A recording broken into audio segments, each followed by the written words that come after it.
Why scales? Good question. I know a lot of people who get really bored with scales and they don't want to play them.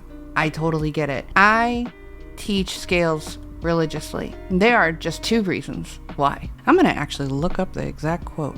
I recently read Atomic Habits. I love this book. There was one thing he said in here that really stuck with me. The greatest threat to success is not failure, but boredom. In the book Atomic Habits, James Clear is talking about a conversation he had with one of his coaches about what makes someone successful, someone great. And his coach said, genetics play a factor, how much money the family has plays a factor, upbringing plays a factor. The most important factor is one's ability to cope with boredom. If you can learn how to cope with boredom, not get distracted, not try to find a way out.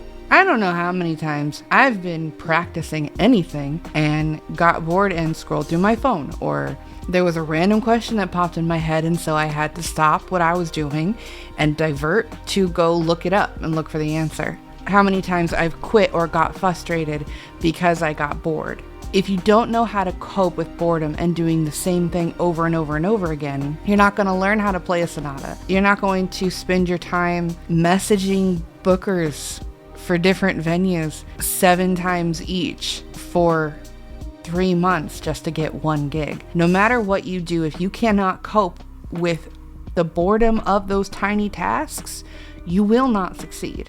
Scales are boring. That's the point. In one facet, scales are a tool in order to teach you how you cope with boredom, your pitfalls, and your successes. Personally, for me, when I'm doing the same thing over and over and over again on piano, I watch YouTube.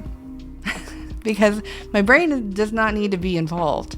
My hands do. There was also a famous composer, I forget, Litz something, who used to read books while they practiced. At least I'm using both of my hands. The second thing is learning a language. Scales are the building block of everything we will do. When we are learning how to speak, we learn how to speak by ear. But we can only learn how to speak words that we've heard, and only be able to pronounce them the way people around us pronounce them, whether it is our parents, our media, what have you. We can only learn how to say words we've heard and pronounce them the way we've heard them be pronounced. When we learn how to read, we start with the alphabet. Every word in English and some other languages have the same alphabet.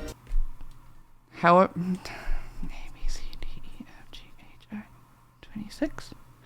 26 letters in the alphabet. How many letters are in the English alphabet? Okay, don't judge me. I only have to know 7. There are 26 confirmed letters in the English alphabet. They make up every single word we will ever hear. We learn those first. When we learn how to read, we can read books that maybe our parents didn't read or our media isn't influencing us to read. We can gather knowledge that maybe our community does not know. When you learn how to read, you can gather information on your own. You are not limited to your community. You are not limited to this confined space. You can absolutely be an incredible musician playing by ear. If you are someone who wants to go and reach out farther than your community, you are hungry for more, you have to learn the alphabet, bare minimum. That's what scales are. Everything branches off of that alphabet. Okay, the rules of 3 are great, so I'm going to put a 3rd one in there. Call it a bonus. Music is a pattern-based language. It's just all patterns. It's patterns on patterns on patterns. I often tell my students, I look like this guy all the time. Scales are the first place where you're going to learn patterns. It's the best place to learn patterns. You learn a major scale, and then you realize that all major scales are based off the same pattern. You learn a chord, and then you learn that all chords have a pattern.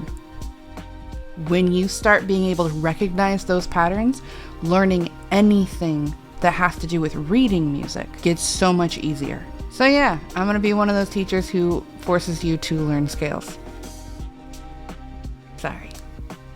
No matter the language, being able to learn by ear and by reading is highly important. If you want to become more fluent in music, you can find me at vanwinklelessons.com.